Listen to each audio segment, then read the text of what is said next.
Okay. We'll use the piano bench. You can't see it in the video. So do you mind setting it there? Is that okay? Yeah. Okay. All right. Okay, so we'll do it one more time just to make sure that I got the video the first time. I did, but I just want to make sure I have more than one introduction to pick from. Mm-hmm. So go ahead and introduce yourself again. Talk about the Lemuel Chenoweth building and why you got into this project. Okay, I'm Randy Allan.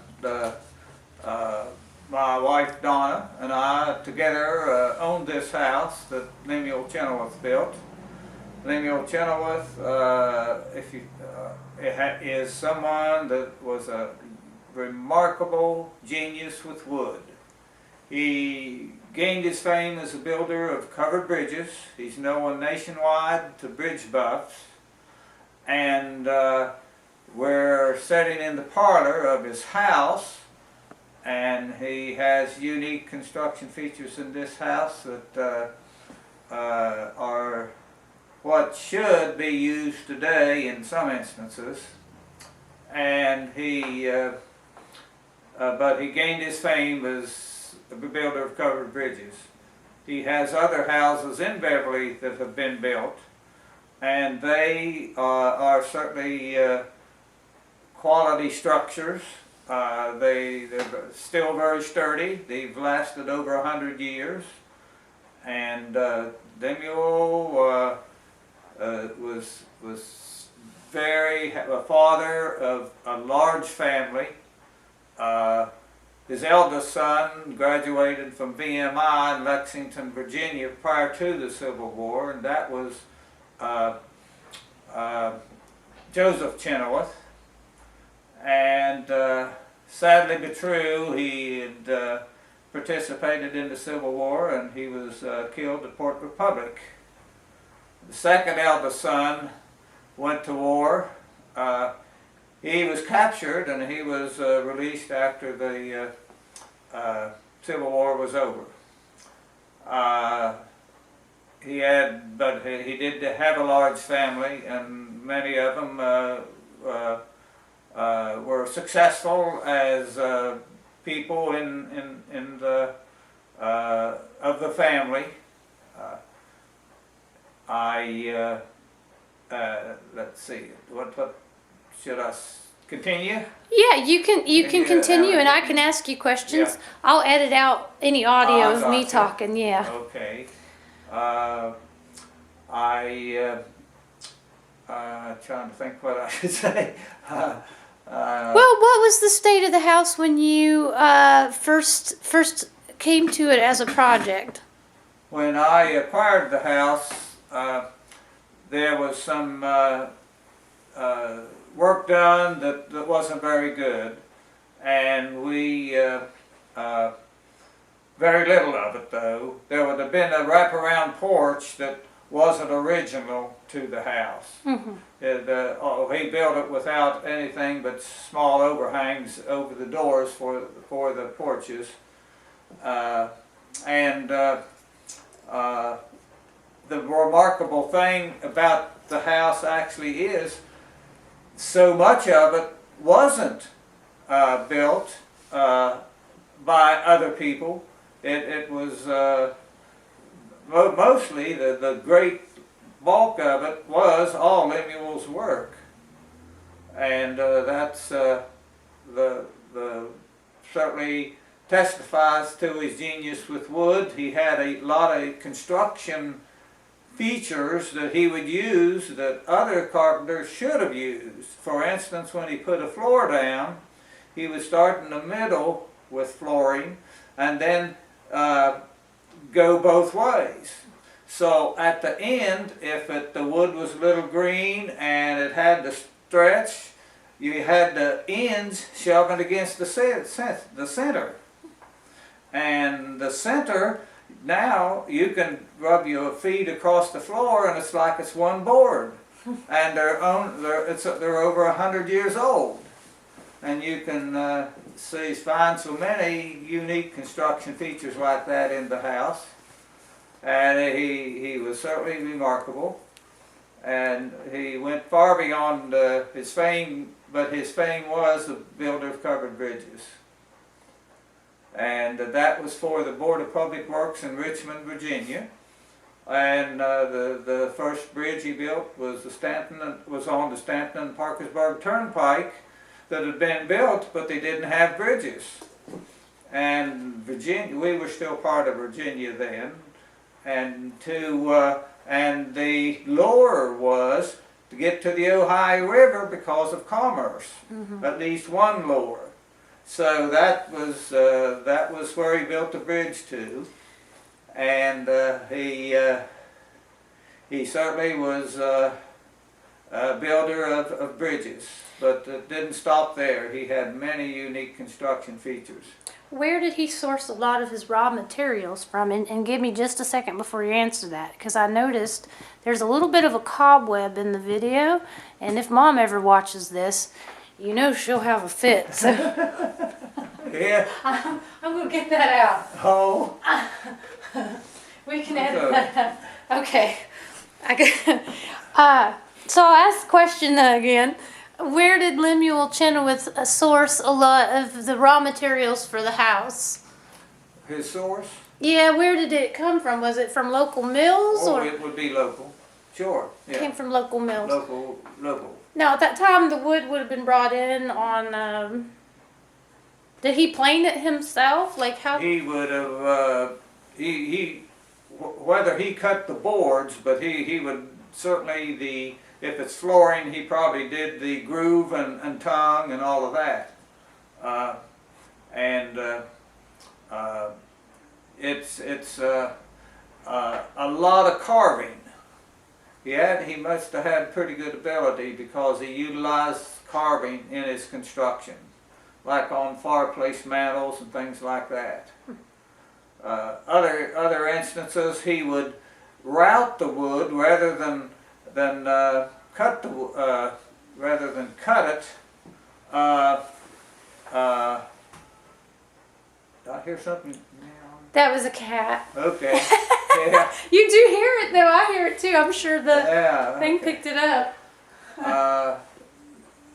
And it's amazing, and it carried over not only to his house but other houses in Beverly.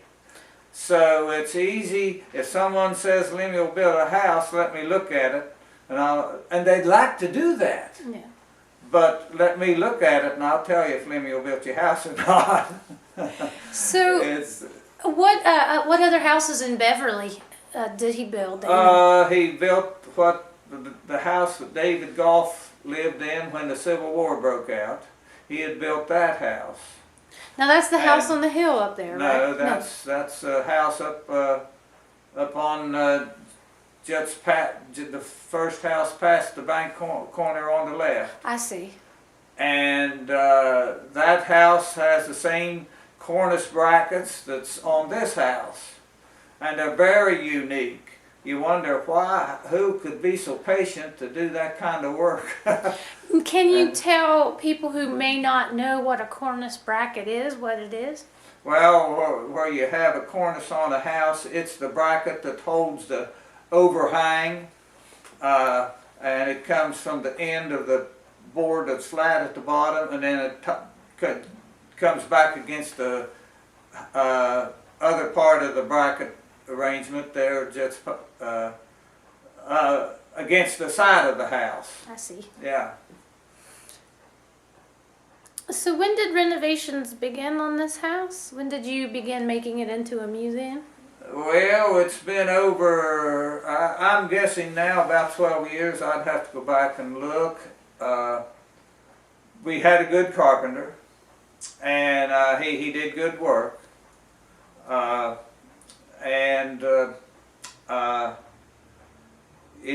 think they enjoyed the work too. It's the work.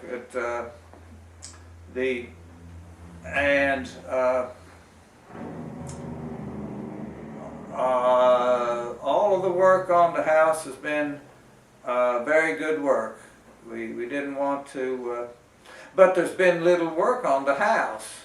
It wasn't massive work. We did recently put a new roof on a section that was needing it, and they did good work on that. The same people that worked on the house put that on, and the house is sturdy, and the construction, his construction features aren't unique to the house. He did good work wherever he went, and we see the same features that he used elsewhere as he did here. What has been one of the hardest things about owning a museum?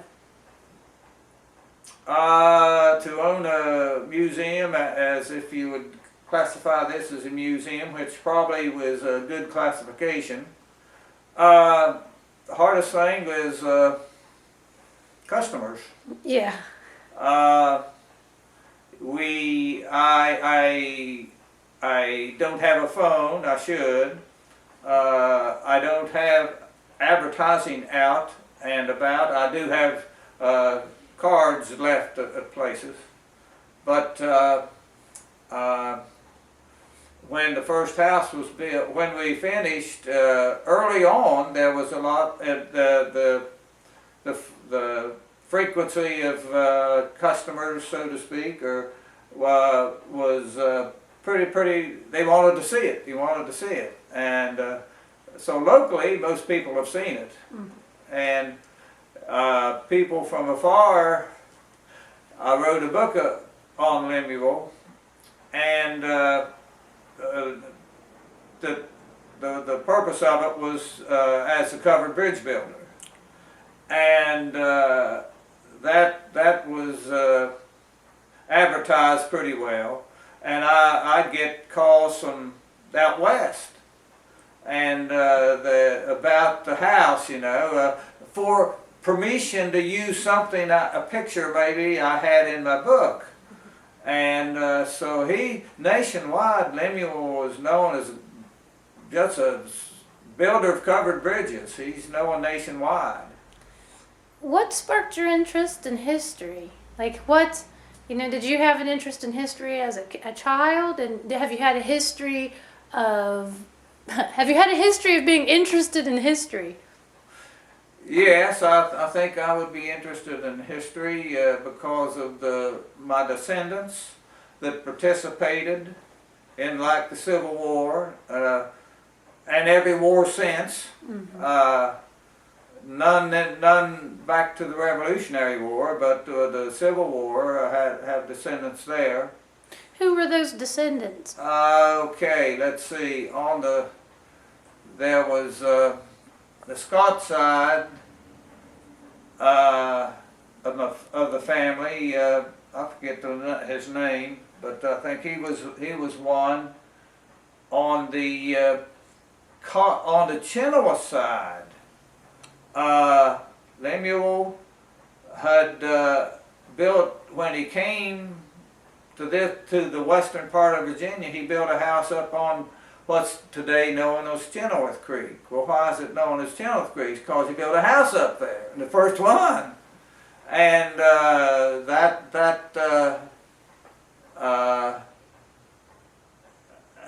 let's see, then there was another house that was, trying to think, but that was his first house. And then he had built a house built a kitchen on a house in Beverly before he left Chenoweth Creek and came to Beverly. But when he built that house, he reserved the right to remove the kitchen. So when he built this house, he went over and got his kitchen and put it onto this house. Well, that was handy.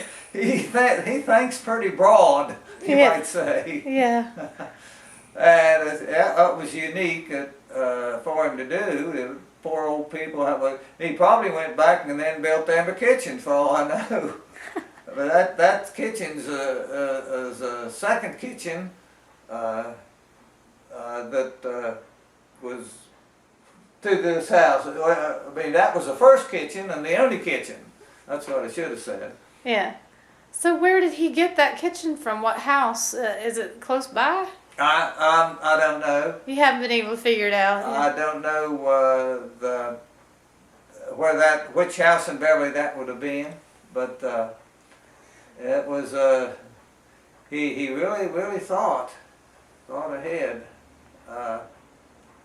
and When was the first time you realized that Lemuel Chenoweth was a part of your family heritage? Had your father talked about it, or was this something you discovered later through your own research?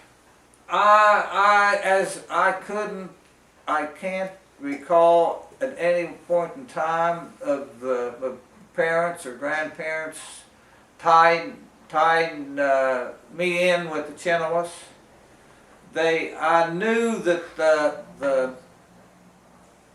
the Colletts were up Chenoweth Creek, and then there's